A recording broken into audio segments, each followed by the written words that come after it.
Բարև ձեզ սիրելիներ, մենք ավարտեցինք թագավորած գիրքը եւ այսօր սկսում ենք նոր գիրք։ Առաջի մնացորդած գիրքը եւ այսօր մենք կուսումնասիրենք առաջի երկու գլուխները։ Առաջի գլխում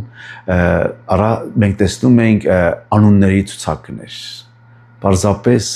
սրանք անուններ չեն, սակայն Աստված պատահական անուններ չի գրել։ Յուրաքանչյուր անուն ներկայացնում է մի իրական մարդ, մի սերունդ եւ Աստծո հավատարմության մի վկայություն։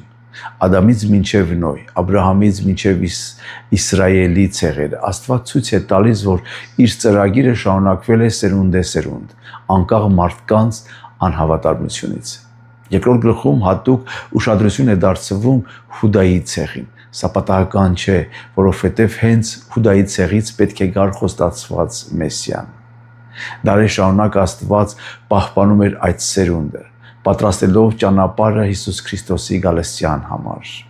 Այս գլուխներում մենք տեսնում ենք Հիսուս Քրիստոսին որպես պատմության կենտրոնը։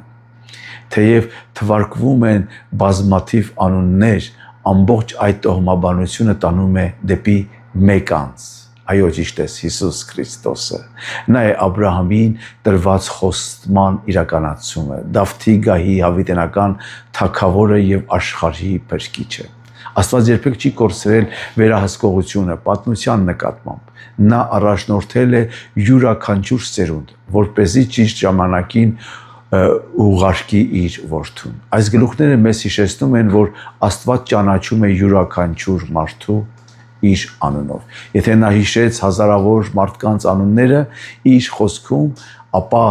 հաստատ չի մոռացել նաև քո անունը։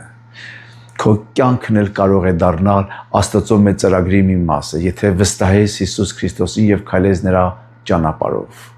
Ամեն։ Աստված օրհնի քեզ, կհանդիպենք հաջորդ գլխում։